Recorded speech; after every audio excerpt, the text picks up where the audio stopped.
a remarkable guide to a quest that gives our lives meaning and how to find your own. From the New York Times best-selling author of the $100 Startup and 100 Side Hustles. If you like complacency and mediocrity, then do not read this book. It is dangerously inspiring. 64,000 is the median number of words per book. Average person reads about 200 words per minute. Simple math will tell us that is one book in 320 minutes. To accomplish this in 7 days, numbers say you would have to read for 45 minutes a day.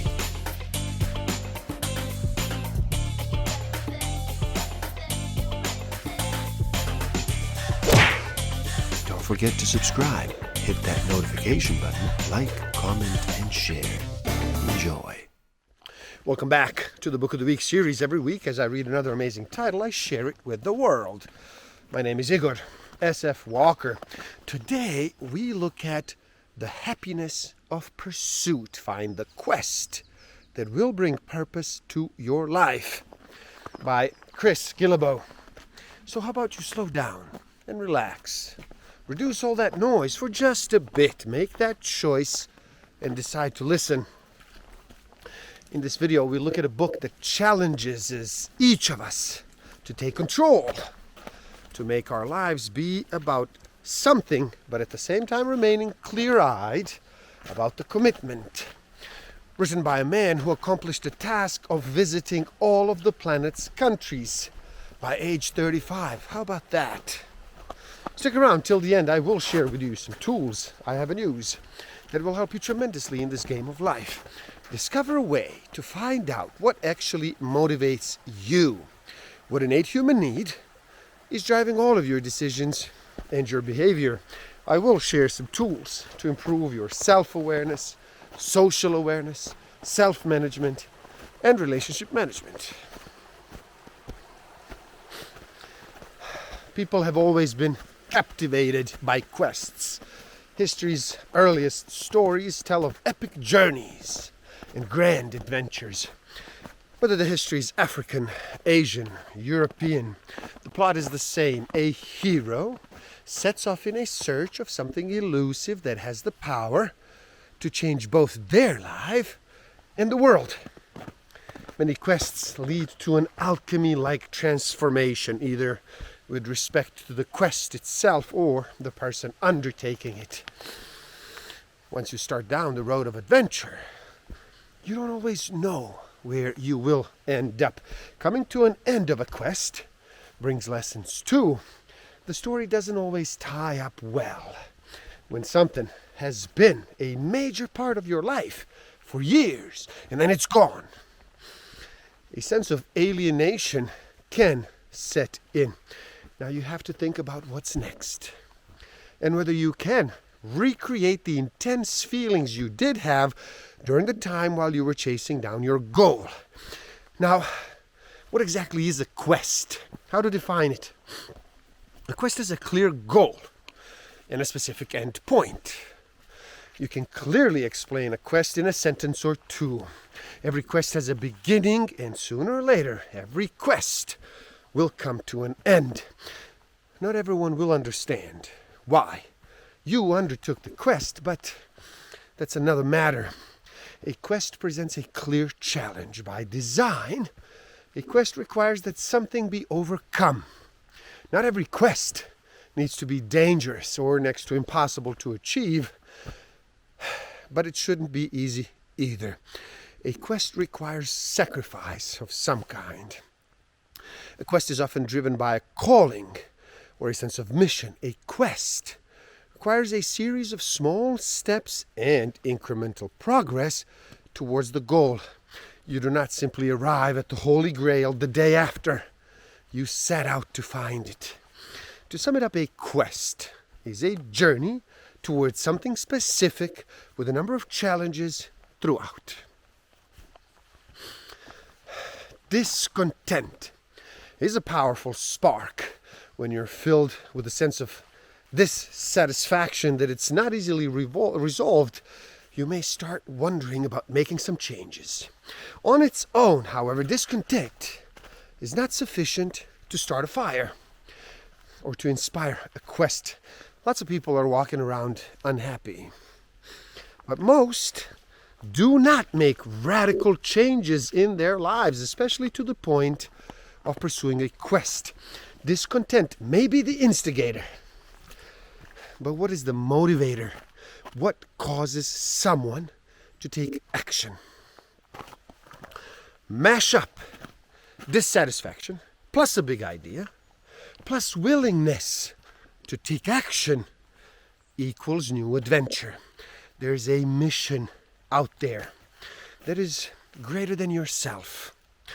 Whether or not you think of it in spiritual terms, a true calling will challenge and thrill you. Any given moment can change your life. For some people, it's a conversation that opens the doors of possibility, new business opportunity perhaps, or a new relationship. For others, it is the sudden shift in perspective. I do not have to live like this anymore. Now, this is a fact. All of us will someday die. Yet not all of us live in a state of active awareness of this reality. This shift from an intellectual awareness that we will someday die to an emotional awareness can be a guiding light to discovering what really matters. Intellectual awareness of mortality. I know that no one lives forever. Emotional awareness of mortality. I know that I will someday die.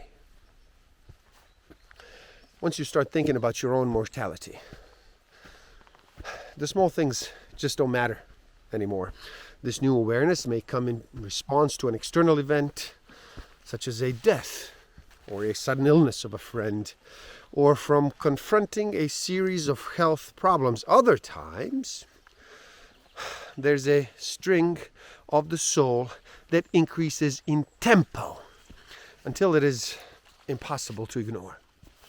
Whatever it is, the more we are emotionally aware of our own mortality, the more we feel compelled to live with a sense of purpose.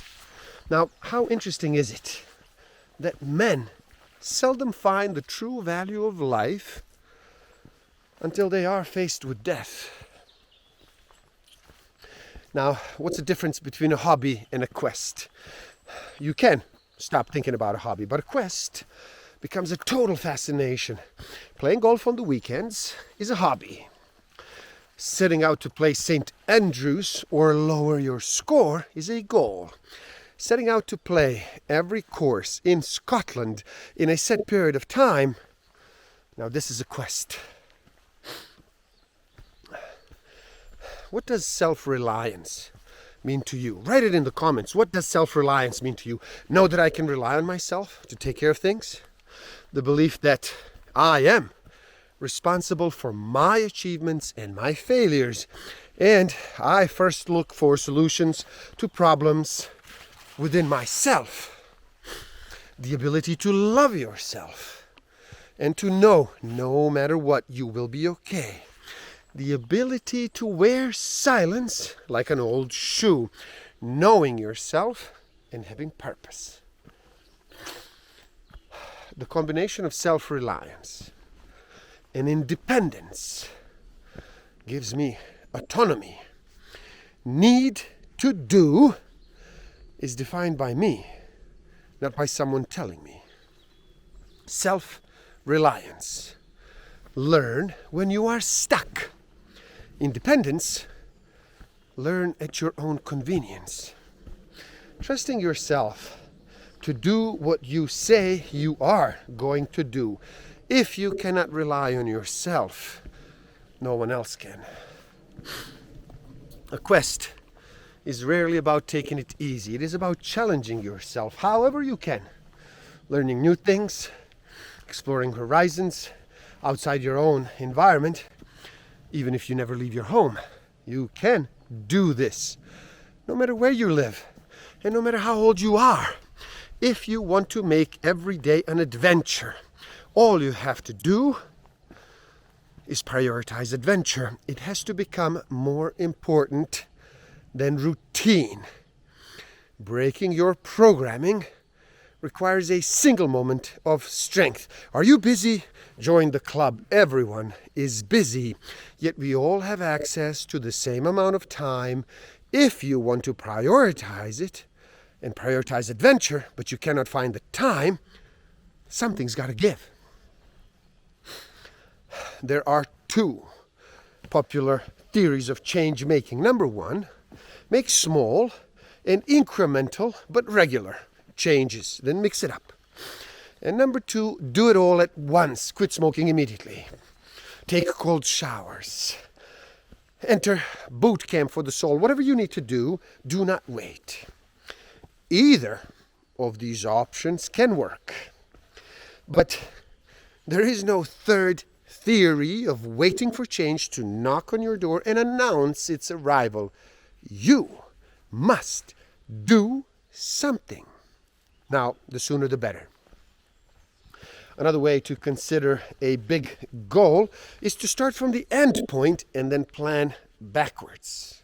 The end point is your final destination, whatever you're trying to accomplish or achieve. Now, what had to happen before I arrived there? You can apply the time and money principle to many quests and projects. What will it take? What is required? And the more specific you can be in your planning, even if you're making rough estimates, the easier it will be to get your head around the goal. What is the goal, really?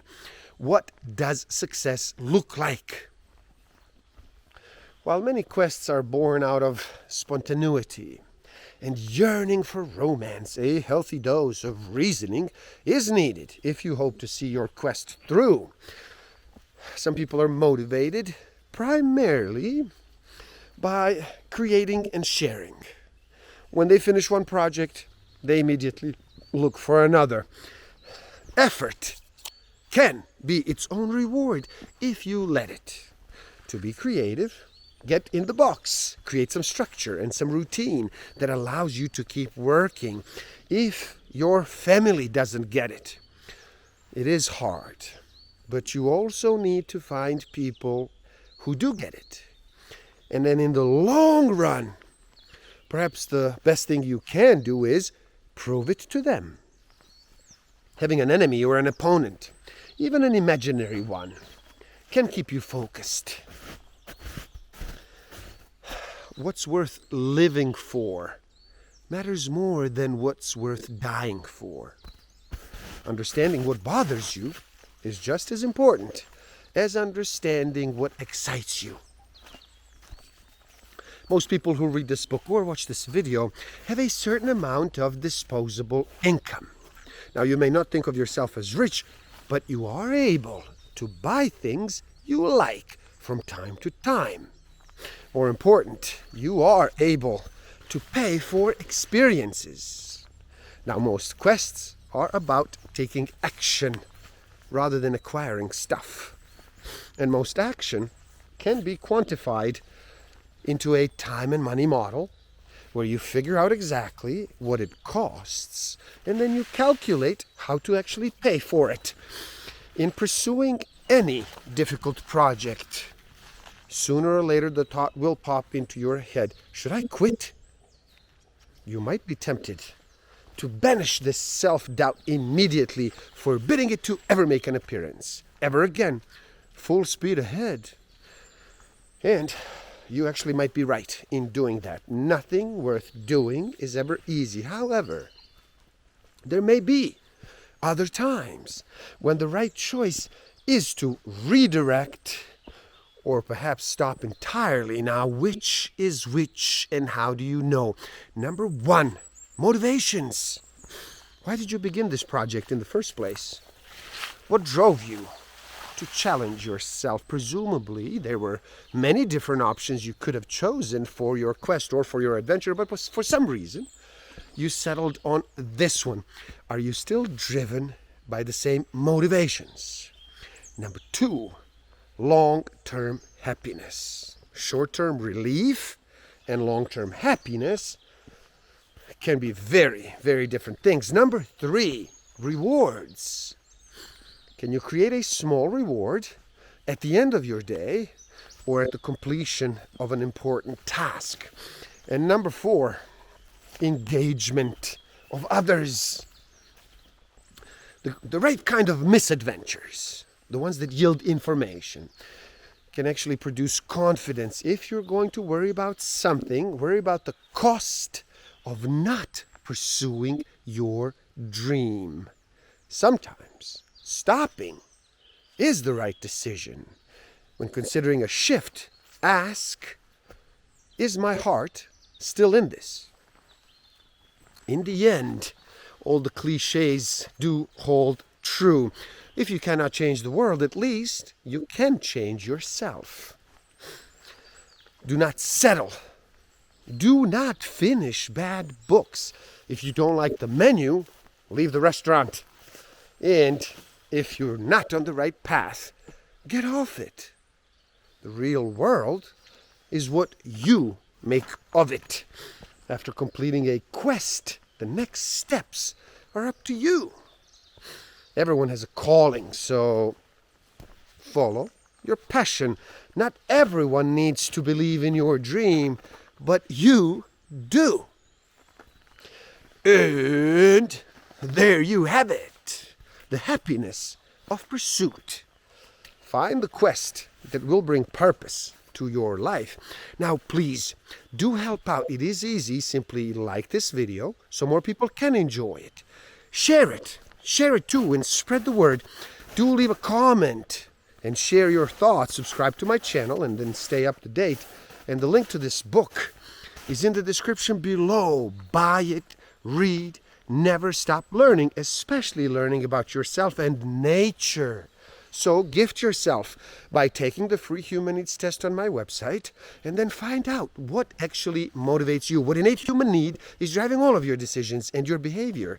And if you feel you are ready to improve your self-awareness, social awareness, self-management, and relationship management even further, then do check out my Master of Life Awareness program.